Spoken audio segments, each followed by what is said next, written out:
Ya, selamat bertemu kembali dalam mata kuliah Dasar-Dasar Manajemen. Kali ini kita akan membahas satu fungsi dari manajemen, yaitu planning.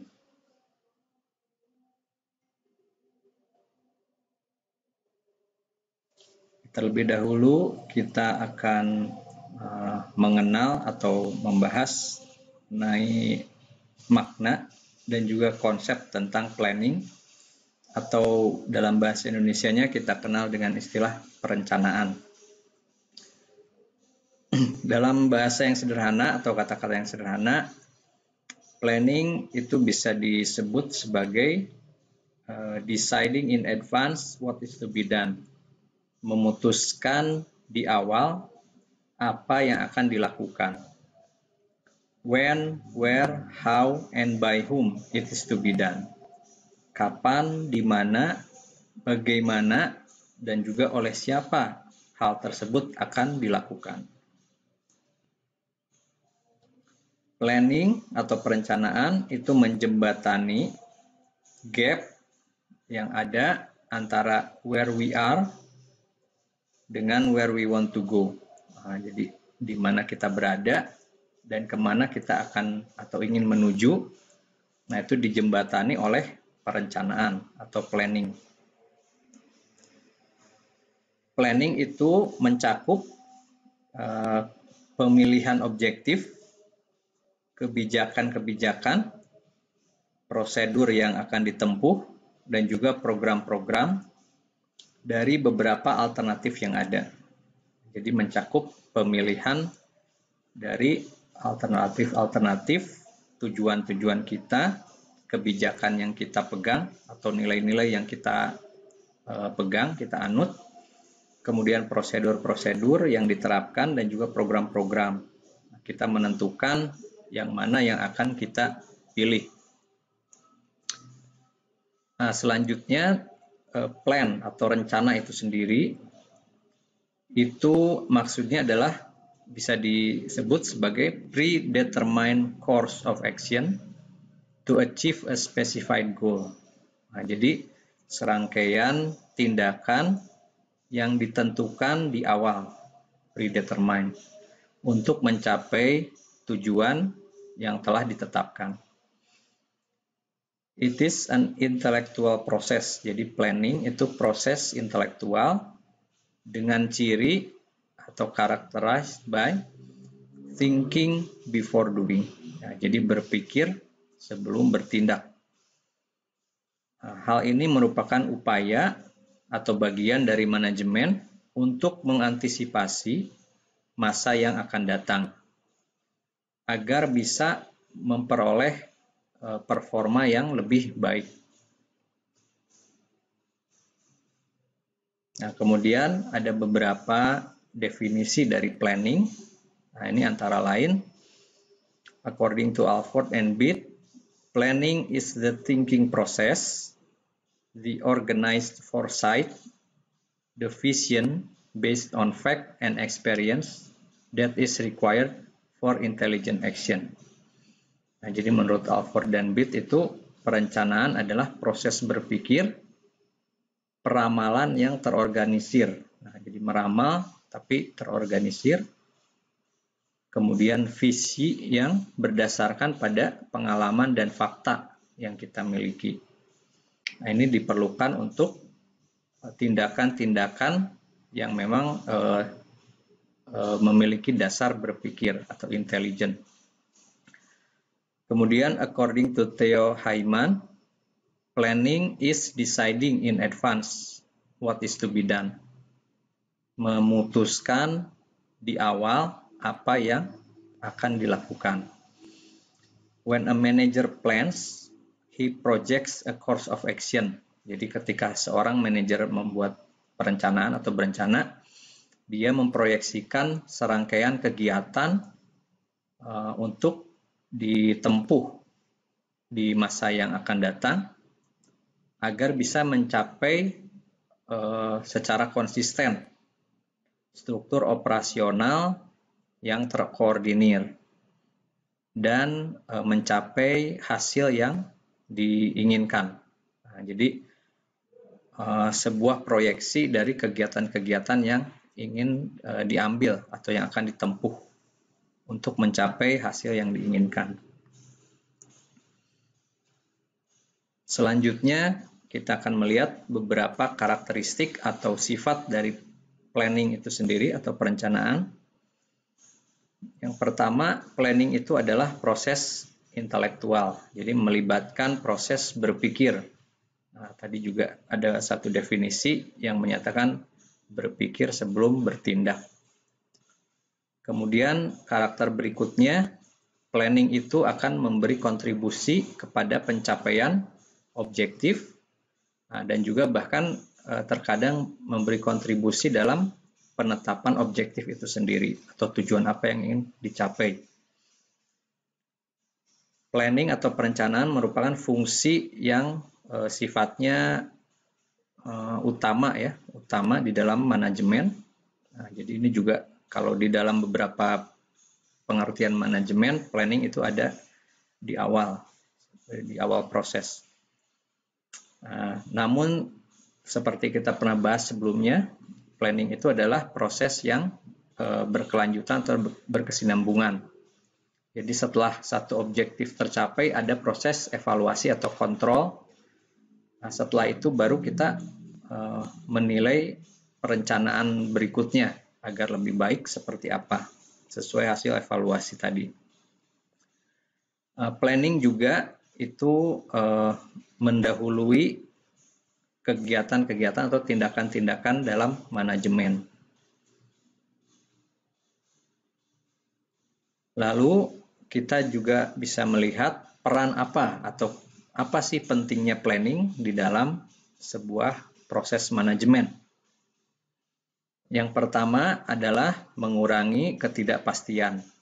Seperti kita ketahui bahwa apa yang akan terjadi di masa yang akan datang, baik itu sehari kemudian, 2 hari kemudian, seminggu kemudian, atau bahkan berbulan-bulan dan bertahun-tahun kemudian, itu tidak ada yang tahu pasti. Namun dengan perencanaan, kita mengurangi ketidakpastian itu dengan mengantisipasi tindakan-tindakan apa atau mungkin kendala apa yang perlu kita yang akan kita hadapi dan perlu kita antisipasi. Nah, itu bisa dikurangi ketidakpastian itu dengan proses perencanaan. Sehingga kita tahu apa yang harus kita lakukan ketika menghadapi suatu permasalahan yang sudah kita antisipasi sebelumnya. Kemudian juga perannya adalah mengoptimalkan pemanfaatan sumber daya yang kita miliki. Karena kita dalam proses planning, kita akan mengidentifikasi sumber daya apa saja yang kita miliki, objektif apa yang ingin kita capai. Nah, jadi kita bisa memanfaatkan sumber daya tersebut dengan lebih baik. Kemudian dengan sendirinya fungsi organisasi juga akan menjadi lebih efektif karena kita sudah tahu terlebih dahulu apa yang akan kita lakukan, siapa yang akan melakukannya, bagaimana melakukannya, dan seterusnya. Nah, dengan keefektifan itu juga tentu saja kita bisa berupaya untuk mengurangi biaya-biaya dari kinerja kita. Jadi kita sudah mengantisipasi sebelumnya bagaimana agar kinerja kita itu bisa efisien atau secara biaya juga bisa lebih hemat. Kemudian dengan perencanaan itu kita akan memusatkan tindakan-tindakan kita kepada objektif yang telah ditetapkan dalam perencanaan tersebut, sehingga tidak akan menyimpang ke sana kemari dan membuat tindakan-tindakan yang bisa menjadi pemborosan atau sia-sia. Nah, jadi kita sudah punya satu tujuan yang ingin dicapai dengan serangkaian tindakan tertentu. Kita akan konsentrasi kepada objektif tersebut.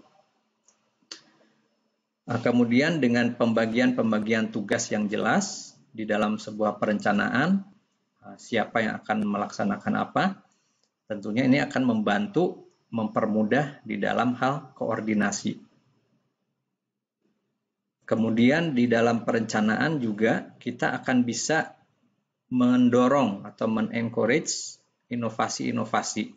Karena di dalam perencanaan kita akan mengantisipasi atau memikirkan terlebih dahulu permasalahan apa yang akan timbul.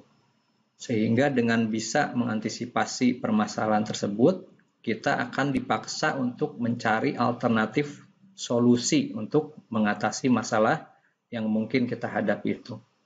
Nah, disinilah peran perencanaan yang akan bisa mendorong inovasi-inovasi. Dengan perencanaan juga, kekuatan kompetitif kita akan meningkat. Nah, karena kita sudah bisa mengidentifikasi secara internal sumber daya kita seperti apa, dan juga secara eksternal lingkungan di luar perusahaan kita, termasuk pesaing dan juga pasar, itu seperti apa. Nah, di situ kita bisa menentukan di mana kita posisi yang lebih kuat. Nah, kemudian kita juga memiliki fasilitas untuk mendelegasikan tugas dengan adanya perencanaan yang sudah jelas. Mungkin mirip dengan yang nomor 6 ya, untuk membantu dalam koordinasi. Apa saja langkah-langkah yang termasuk di dalam planning? Sebetulnya kalau kita belajar di dalam strategic planning, nah ini kita akan bisa lebih dalam untuk melihat langkah-langkah apa saja yang terlibat di dalam planning. Namun kali ini akan saya sampaikan dasar-dasarnya saja. Yang pertama itu adalah menetapkan objektif atau tujuan dari organisasi atau perusahaan kita. Nah, ini hal yang paling awal yang harus dilakukan di dalam planning. Karena kalau tidak tahu apa objektif kita, tentu saja kita tidak tahu apa yang ingin kita capai. Dengan sendirinya kita tidak akan tahu langkah apa yang akan kita ambil. Jadi yang pertama, tetapkan dulu objektif kita apa. Kemudian kita harus menggali langkah-langkah apa saja yang bisa kita gunakan sebagai alternatif untuk mencapai objektif tersebut.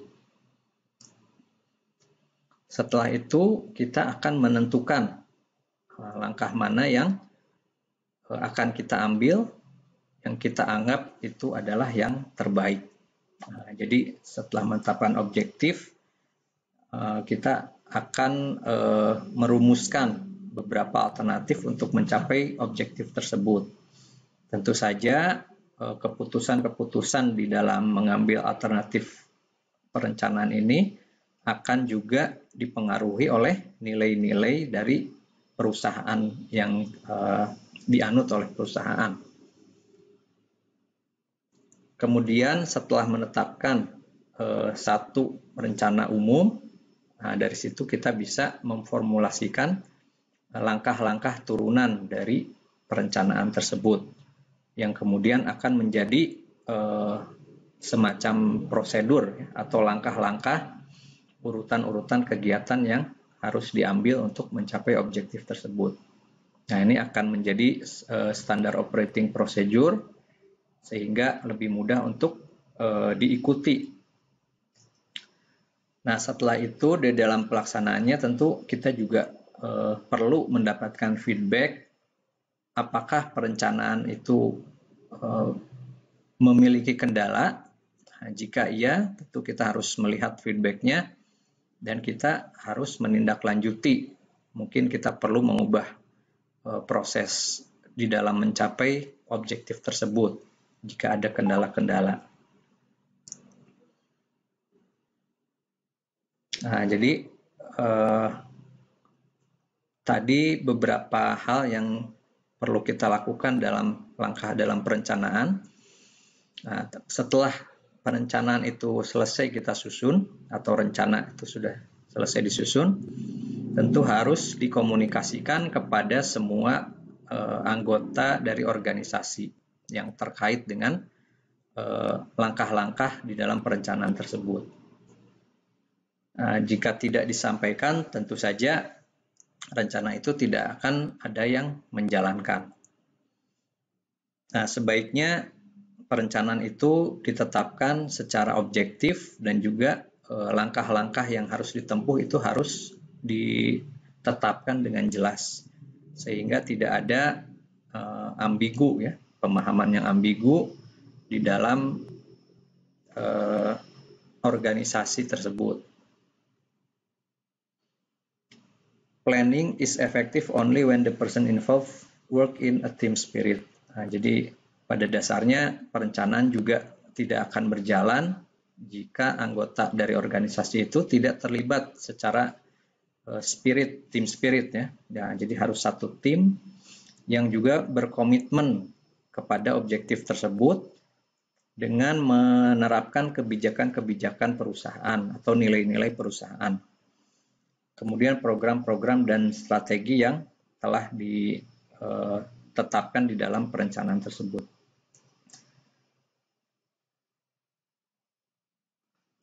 Demikian sekilas tentang perencanaan, salah satu proses di dalam manajemen.